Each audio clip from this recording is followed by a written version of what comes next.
وہی ایک ذات ہے جو تمہارے تمام رازوں کو نہ صرف اور صرف سن کے تمہیں اس کی تسلی اور تشفی دے کے تمہیں تمہارے اس دل کو جو بے چین ہے، جو بے قرار ہے، جو تکلیف سے تڑپ رہا ہے، ایک وہی ذات ہے جو اسے سکون دے سکتی ہے، جو اس غم کو دور کر سکتی ہے اور جو تمہیں تسلی اور تشفی دے کے تمہارے غم کا علاج کر سکتی ہے۔ تو اس لیے صرف اسی ذات کے آگے رو کے گڑ گڑا کے دعا کر کے اپنے اس مسئلے کو حل کرو، اس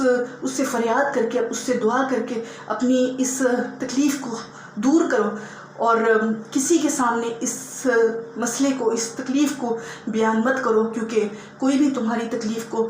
ویسے دور کر ہی نہیں سکتا، ویسے تمہاری اس پریشانی کو حل کر ہی نہیں سکتا جو اللہ نے کرنا ہے، کیونکہ تکلیف اور پریشانی کو اللہ کے سوا کوئی اور دور کرنے کا اختیار بھی رکھتا ہی نہیں ہے، کیونکہ ہمارا رب، ہمارا خالق، ہمارا مالک اللہ ہے، اور اللہ اپنے بندوں کی تکلیفوں کو دور کرتا ہے، انہیں راحتیں دے کر، ان کی پریشانیوں، ان کے مسائل کو حل کر کے اپنے بندوں کو تسلی اور تشفی دیتا ہے۔ آزمائشیں اللہ کی طرف سے آتی ہیں اور پھر اللہ ہی اپنے بندوں کو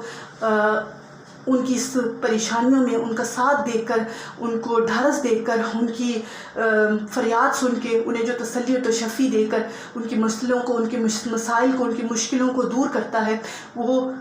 اللہ ہی کے دست قدرت میں ہے، اور اللہ ہی کو یہی اختیار ہے، اللہ ہی کو اختیار ہے کہ وہ اپنے بندوں کی تکلیفوں اور پریشانیوں کو دور کرے۔